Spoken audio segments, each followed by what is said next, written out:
Nerys and Toby, great to see you. um, Cheltenham is just around the corner. So, firstly, are you looking forward to Cheltenham? Yes, yeah, we look forward to it every year. The only problem is that I won't be there. I Oh, used to go. I don't anymore because of this no. this troublemaker. He seems But to be yeah. getting quite a lot of enjoyment out of that. That is that you can't go to Cheltenham anymore. Oh yeah, he's laughing just now that he had me up at 3:30 this morning as well. I was just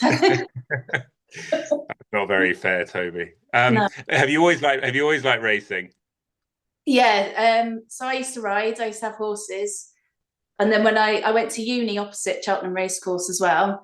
I did professional media photography, which is in the Pittville campus, and I wanted to work for Horse and Hound doing photography. So I went up to Nigel Twist and Davies' stables and took lots of photos on an early morning run up there as well. So Cheltenham and Grand National, I always follow. Yeah, good. Yeah, have a little Well, flutter if you'll have to watch this year. I'll give you some winners after this phone call. some tips. I don't think I've given. Trust me, you don't want tips from me. I can assure you that. I was going to say, yeah, you'll have to watch it with us, both of you, on ITV. But enough of the racing chat. Let's chat about Toby and sort of your life, if we can. Just tell us about Toby. How old is he? And what's it like caring for Toby? Toby's 7, and he was born with a genetic mutation that's predominantly affected the way that his brain works, basically. So he suffers with epileptic seizures.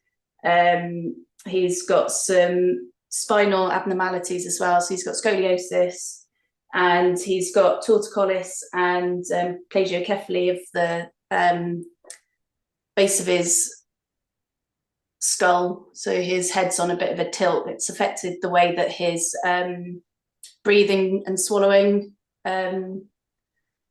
happens as well. So he's got a tracheostomy. He's on oxygen 24/7, and he's G-tube fed as well. So everything, all of his nutrition goes through a button in his tummy.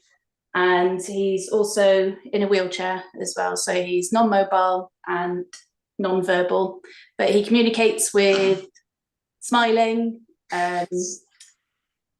quite good at grimacing when he doesn't like something as well. And recently we've started having outreach teachers, so education that comes to the house, and they do an hour twice a week. And they've just started using a frame where he can make choices and start communicating that way. So it's the start of, I think there's like but I know there's computer communication that you can use as well. So hopefully he'll get to move on to that, and then maybe make choices on a computer and maybe communicate with words eventually. But yeah, it's like a long time to do. And then care wise, he's 24/7 because he's got tracheostomy and he's on oxygen, and he's got seizures. He has overnight care a couple of times a week, which means that I get to go to bed, have a good night's sleep, good rest, and then start my day with him. And then I do the rest of the nights as well myself, which they're not too, most of the time he's quite good, but he doesn't sleep very well. So he'll go to bed about 8 o'clock. He'll usually wake up about 3-4 o'clock in the morning. He's usually quite content. But if he really wants my attention, he'll pull his oxygen tubing off and get me up that way, because he's on a monitor at night which monitors his oxygen levels. And if he takes his oxygen off, it means his oxygen saturations drop and then the alarm goes off. So he's quite good at waking me up that way. But you're very content little boy, really, aren't you? You're quite happy usually, which is quite nice. Well, but when he's upset, yeah, I know about it. you know about it. the short window that I've met both you and Toby, you can see that he's got a real personality there, doesn't he? Like you can see he's a real smiler at times. Yeah, he's definitely. Yeah, I love it. Everybody that knows him wrapped around his little finger, haven't you? Are you waving bye-bye? He's a little warrior. I love it. You meant. I mean, that sounds incredibly tough on you. I'm sure you don't see it like that, but just from the outside, sort of hearing it, just so 5 nights a week. Obviously, when you don't have night care, you're dealing with it. But outside of the night care, what other care and help do you get? Do you get a lot? We get a few hours with a personal assistant. So I get a personal budget, and then that means that I have to find care myself, which is quite good because there's somebody that we've had since Toby was a year old. When he had his tracheostomy put in, we had a carer come and work with us. And we've had her ever since. And then I took her on as a PA after the pandemic, which means that I just get to have what hours that I prefer to have her, really. And I trust her. She's known him for a long time. He takes a lot of looking after. It's like you said, you pick up on things with his personality and his communication and everything. There's certain things that you can't teach people. It's what they learn when they're with him. And trying to, I really do need another person, but it's really difficult. The pay is poor. The hours are usually quite good, but they're not. There's not a lot of hours, so it depends on what somebody else is willing to work. Really, it takes a certain type of person to want to come and care for a poorly child. Yeah. The when you were talking about his sort of setup, if you like, or the setup needed for Toby, possibly asking a really stupid question, but like, has the cost of living affected you because of the amount of sort of energy you need to sort of keep Toby alive, I guess? Yeah, it's crazy. He's on an oxygen concentrator overnight, and that just sucks. You can see the energy going. As soon as I turn the concentrator up, that goes up. He's got a profiling bed, and it also tilts. He's got, I think I said he's got severe scoliosis, and one of the problems is that he tilts over to one side, so his bed will actually tilt over, and it's set on a program that goes overnight that it helps keep anything that he swallows, because he's got an unsafe swallow, off the bag. And then he's got other things like his suction machine, which he needs to keep his airway clear. He's on a water pump overnight, so again, that's plugged in. He's got a hoist that's plugged in when it's not in use. And everything that he has basically is plugged into electricity. Most of it will work on a charge, but then you have that fear of, if you don't plug things in and you need it and we get a power cut, then you're stuck without. Yeah. And he usually has two of most things as well, because things like his suction machine, if we didn't have that, that would be a huge health risk. So he has two of those plugged in overnight. And then with the carers here as well, you can't expect them to sit in a cold house, so you have to have the heating on. You can't expect them to not use the kettle. They use things like their phones. They sit outside of his room. He's a really light sleeper, so they have to have a monitor, a camera monitor. So the monitor's plugged in, the camera's plugged in. It's just the little things that you think that you can, most people take for granted, that they can turn off, like, oh, turn the telly off at the source, and I don't know, anything else that you think, oh, it doesn't really matter, I can plug my phone in at work tomorrow or something like that.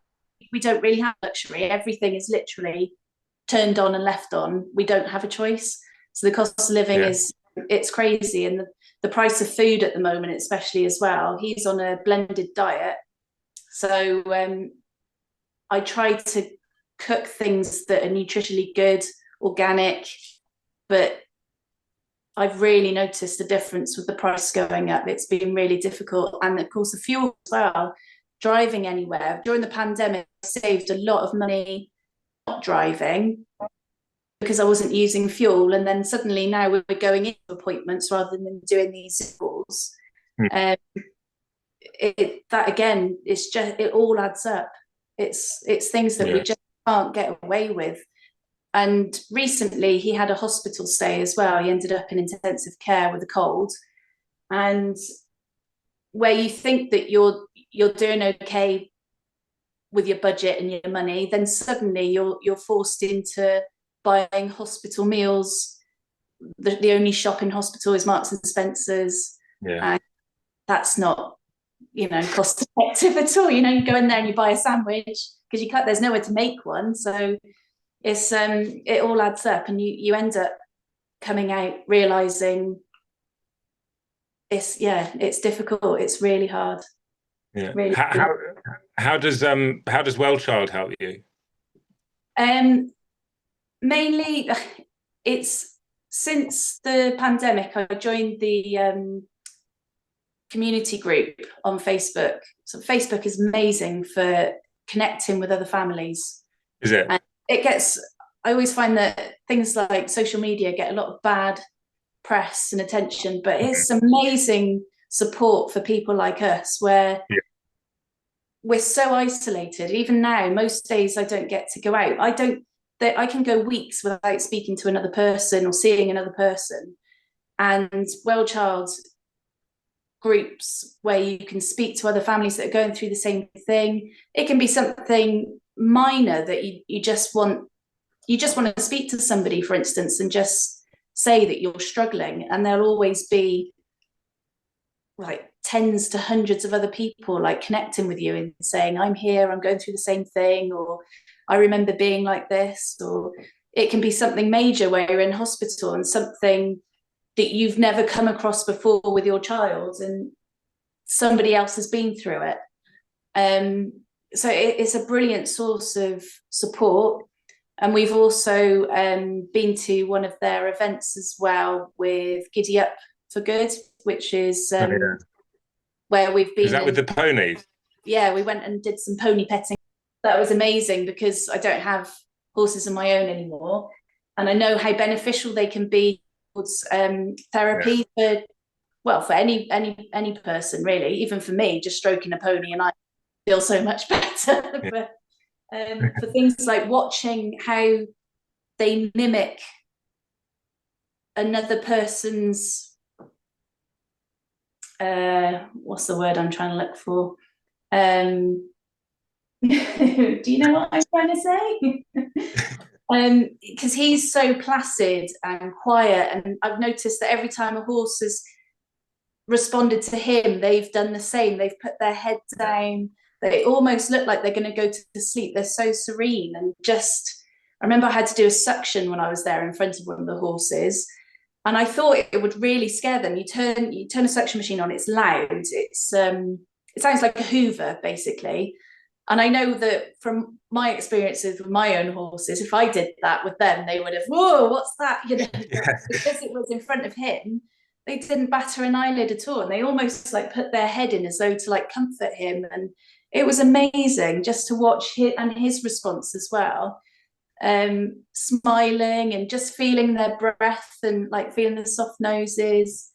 It was magical. It was really an experience, and it really tugged on my heartstrings as well, because they gave out some rosettes at the end of it, which seems like nothing, but I remember getting my first rosette when I was little, and it brought back a memory, but it made me feel a little bit sad in the sense that my dream would have always been to like take him to pony club or something, but just having something for him and to celebrate that moment was really special. Yeah, it was lovely. We've got it up on the wall, actually, underneath our picture from the Cheltenham Festival 2020 when he won the painting competition.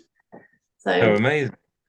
Yeah, and it was up on the big billboard, and then it was on the winners Gold Cup winners rug at the end. Is it near? You probably can't get it, can you? Oh, there it is. Unreal. Yeah, that's so good.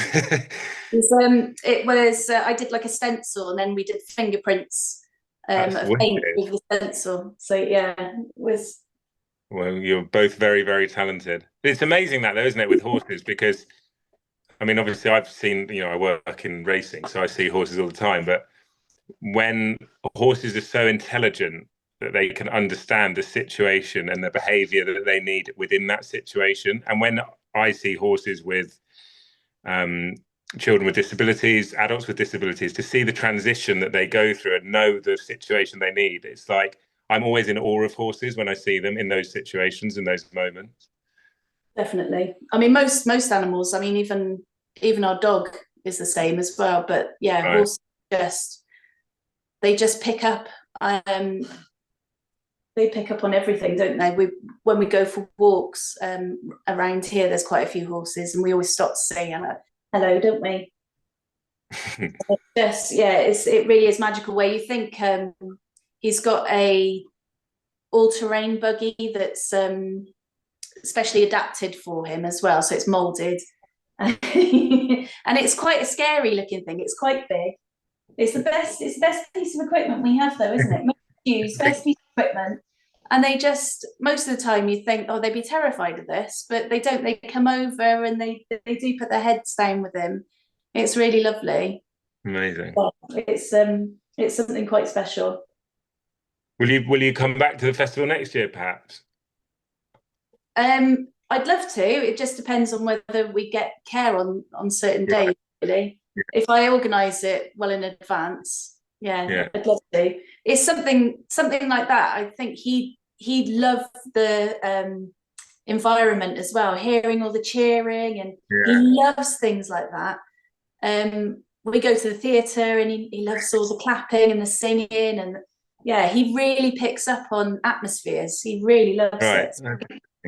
Especially being in, daylight outside, and yeah, he would love it. He'd really love it.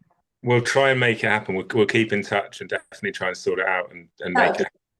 That would be lovely, wouldn't it? To the government, especially, there are families struggling, really struggling. We have no choice. These children are born into this situation. These families are thrown into this situation. And I mean, it's great that we've had a little bit of help along with elderly and other families that are poverty stricken. But those little tiny contributions are exactly that. They're just a drop in the ocean. There definitely needs to be more support. And to other families that are struggling, there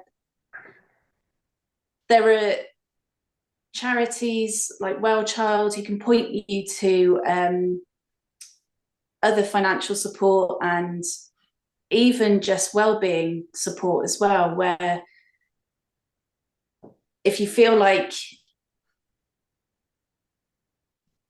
there isn't anybody else going through the same, there always is. I know that, especially going through the pandemic, I really struggled. But knowing that I wasn't the only one really helped. So yeah, it's just reach out, and thank you to all the WellChild supporters out there as well, and thank you for being an ambassador and helping to spread the word, really. Yeah. Every time I do anything for WellChild, it sort of reaffirms why I do stuff for WellChild. Do you know what I mean? Like, you meet incredible people. I've met some amazing people along the way, and now I've met you two, who are equally as amazing as the families that I've met before, because what you do, and you do it sort of quietly, if you know what I mean. As you say, you don't speak to people a lot all the time, but you go about it because of the love you have for Toby, and I can see why you love Toby. He's an absolute legend. He's a real warrior, and he's a smiley warrior as well. But it is, honestly, it's amazing to meet you both, and we will do everything we can to get you to Cheltenham. Honestly, it's been a treat meeting you both, and thank you so much for sharing your experiences and your thoughts with me today. Oh, thank you for joining. It's been lovely. Thank you.